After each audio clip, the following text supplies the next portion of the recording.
Welcome back to BuzzMoncton.com. It's Terry Parker on hand here, and we are in beautiful downtown Moncton here at Spin It Records. I'm sure many people have already been through here. Some of you might come through here once a week, for goodness sake. That's how popular this place is. And today we're kind of taking over part of their store because, as you may also know, every Saturday there's live music that happens here.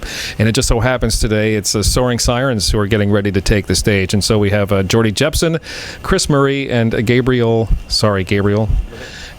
Levesque, the trio known as Soaring Sirens. And their sound, Jordy, I must say, when I first heard your music, it kind of was a mix of Johnny and the Hurricanes and the Clash, kind of all rolled into one, and maybe your own kind of independent kind of twist on it.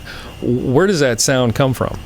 I'm just a big fan of like the 60s in general, and I kind of like that kind of retro sound. I like all the music that came out of that era, whether it be like, the jazz or the rock and roll, or just practically every genre really. But yeah, I think like our sound is like heavily based like in the 60s like rock and roll scene, like in the 50s as well too. Like I'm a big fan of like Buddy Holly and Chuck Berry, like all the classic stuff, Everly Brothers, So, but I think our stuff's like it's really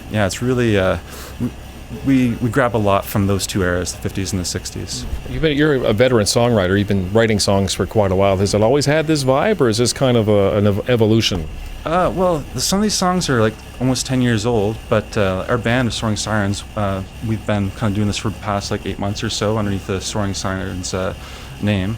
But I've been writing a long time. I've been like working like little, like I go and play like little venues here and there, like throughout Moncton, and around, and sometimes just like singer-songwriter stuff where I just grab an acoustic and go into like, like the local pub basically. Okay. But yeah, it's kind of where it started.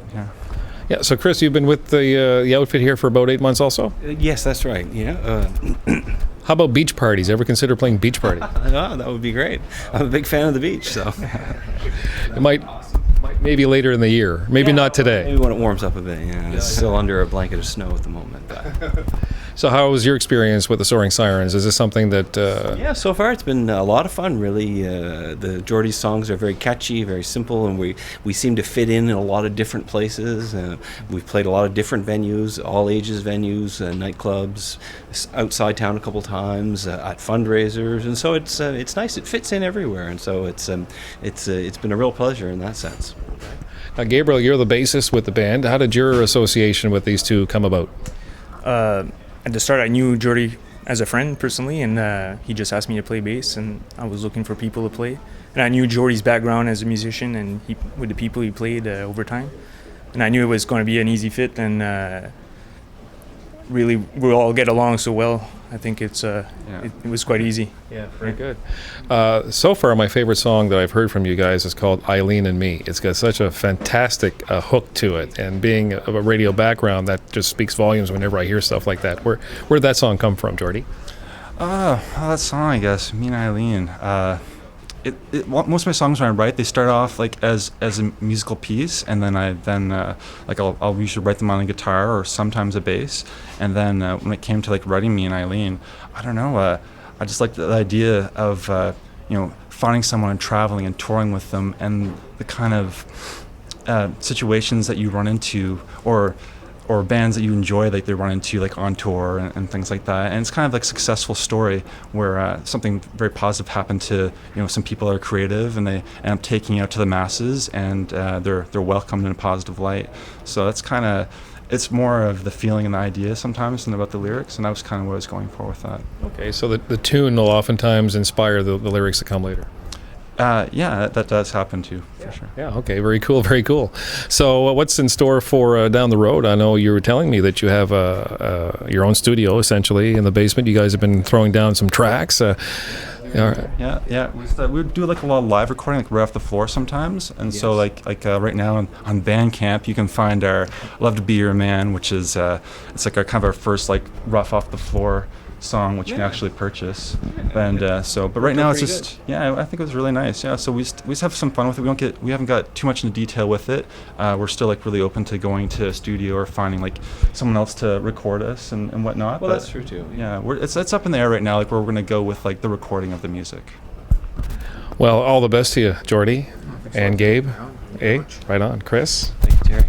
And we'll look forward to hearing your music here. All right. Well, thank you for having us. Absolutely. With Soaring Sirens, I'm Terry P. here at buzzmoncton.com. Come back and visit us often, and be sure to check our events page. It's continuously being updated. If you're looking for something to do over the next, let's say, week, just head on over there and you'll find something interesting for sure. We'll see you again soon. Thanks.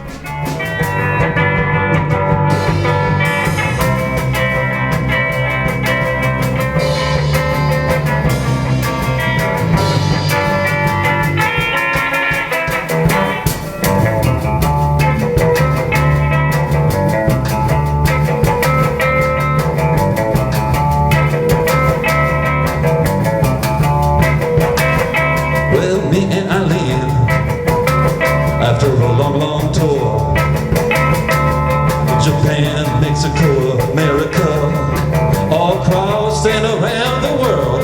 Oh, where haven't we been? Oh, no one knows for sure. Oh, but I'll tell you what we do know. Oh, we love to see you and yours. Oh, at our next show, that's right now.